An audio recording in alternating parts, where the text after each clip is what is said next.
Great to meet you.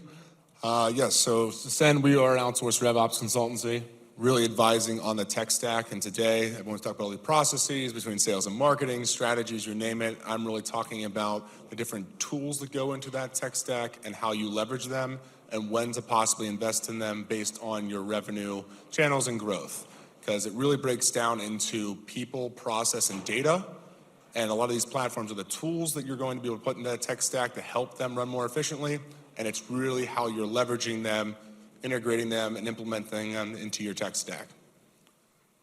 So really focusing first at kind of the 1 to 55 million ARR, you're really building the foundation. At this stage, you're really kind of going through standardizing the process, you're building some metrics that can actually measure the success of your sales team, really getting those first customers, and really ramping up from there. So then you're taking all the data from a data provider, identifying the ICP, constantly going and fine-tuning different tiers of that ICP as well.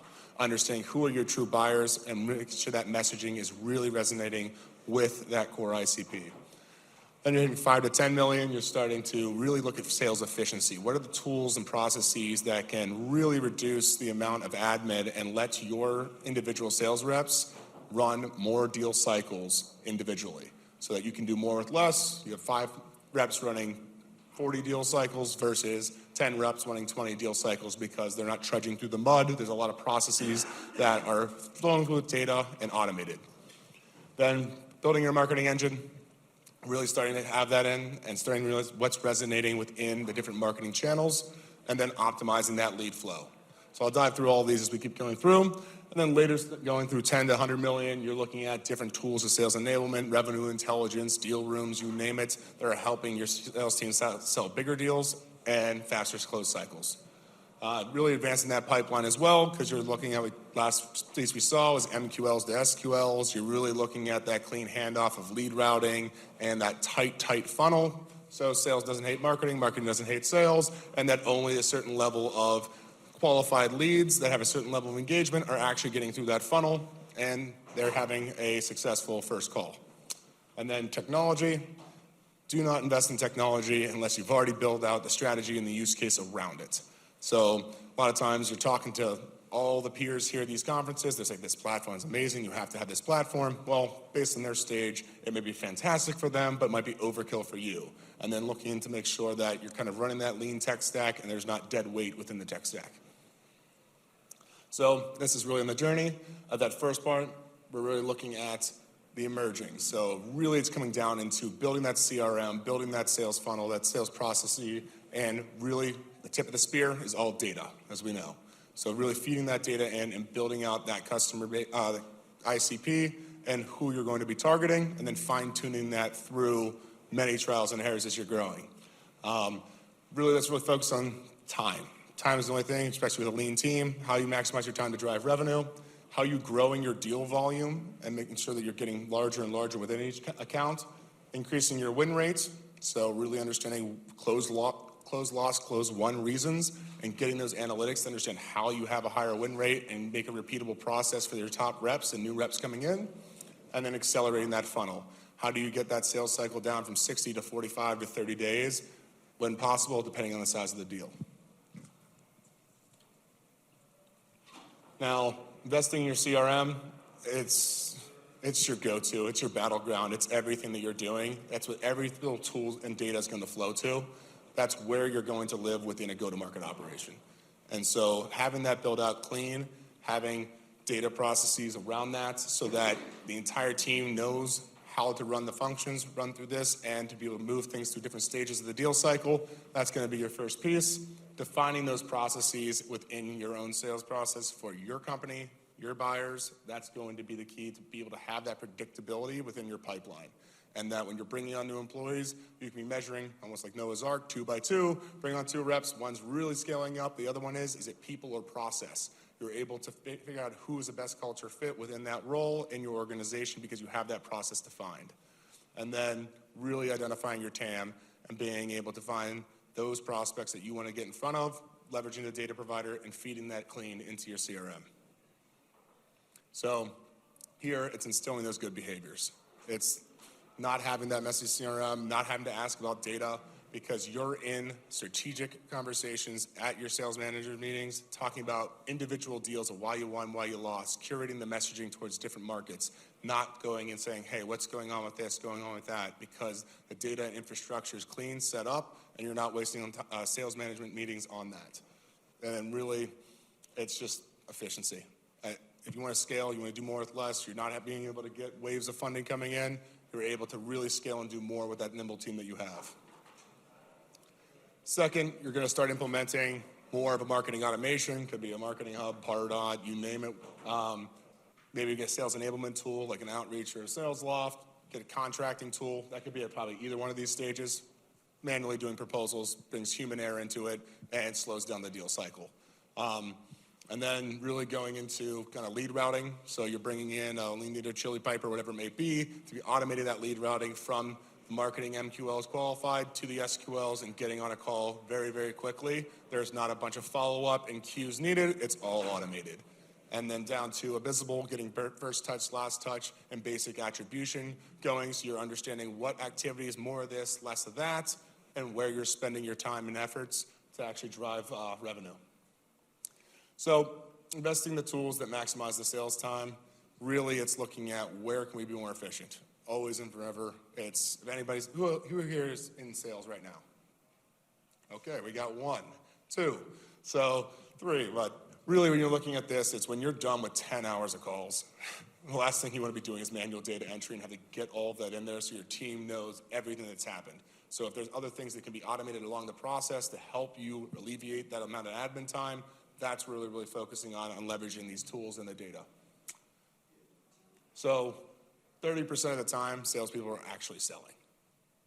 So there's all these other ancillary areas of where they're trudging through the mud to be able to get this data in, move deals along the cycle, and they're not actually selling. So the goal of leveraging these tech stacks, these data flows, these automations, these integrations between your entire tech stack playing harmoniously is to be able to have more time selling, be able to run more deal cycles at once with each individual rep, and that you actually have AEs that are earning very, very good money and don't want to leave you because they're able to close a lot more deals because they're not trudging through the mud with a lot of these administrative tasks.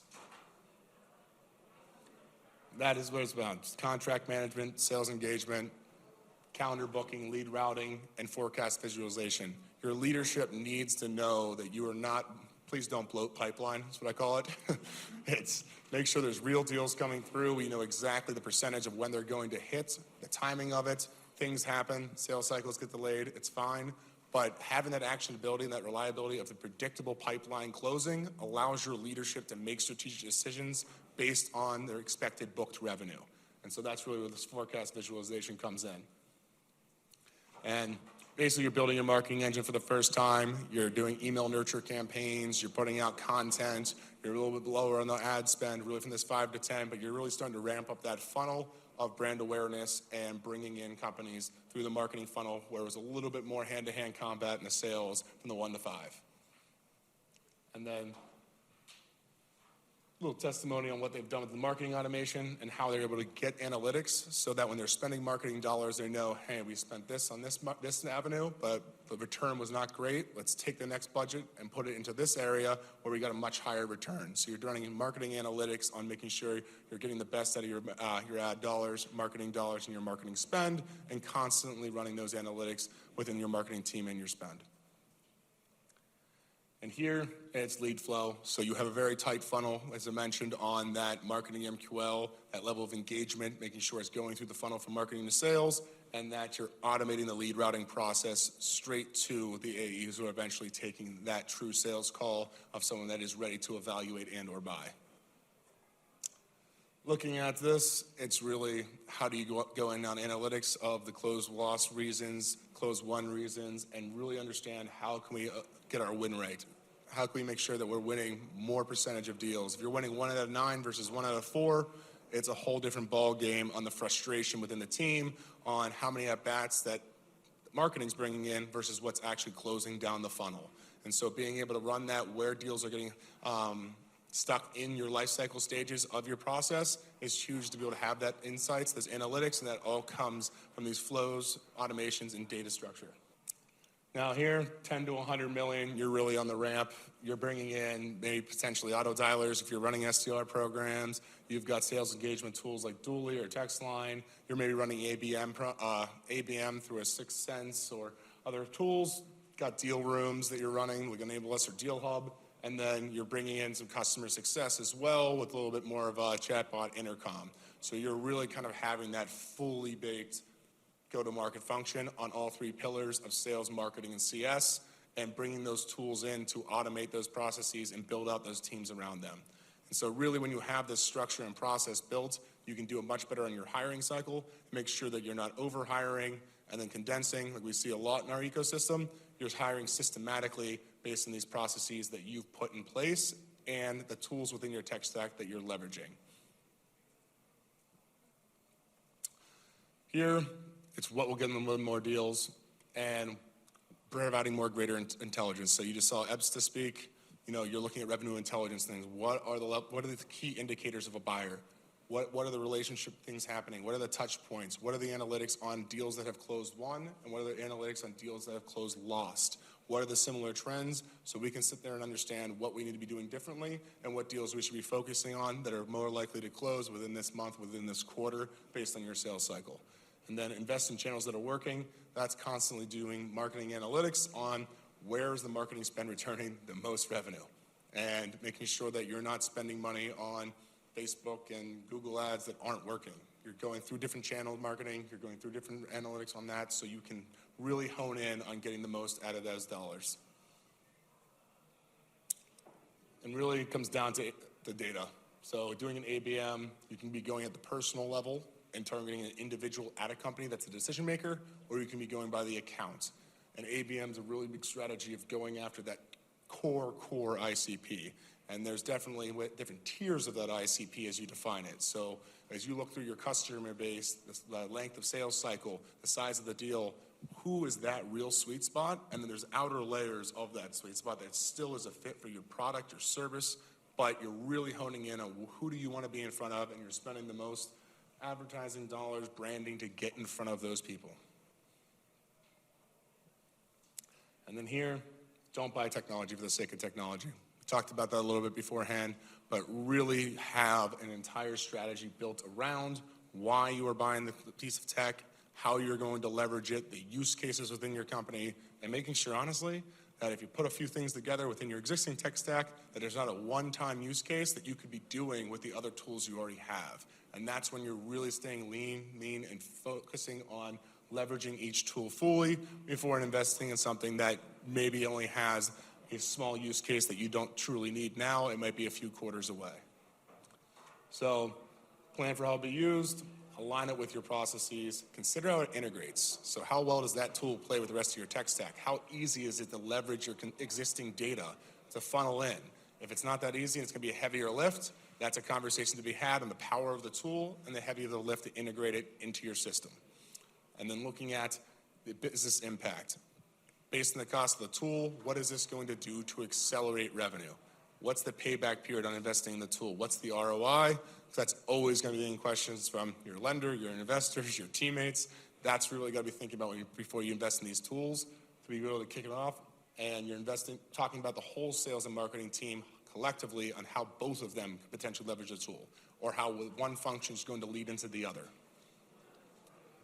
So in Optimized, you're really running full embedded integrations between an entire tech stack, 100 plus, and you're getting different revenue Tableau for full data analytics. You're looking at Clary, you're looking at all these different revenue intelligence and really getting gritty on it because you have the marketing spend, you have the size of team, there's real dollars being spent, so everything needs to be fully baked on the analytics that you're getting out of your tech stack, and you're ready for those level of tools. Most likely you've been getting into the CS conversation on customer success and customer retention because you have a strong client base to protect. So we talked about this. Let's build a foundation for sales process, leverage your data, go into sales efficiency, build your marketing engine, lead routing, and then sales enablement, accelerate pipeline, and always evaluate before you sit there and buy the next technology.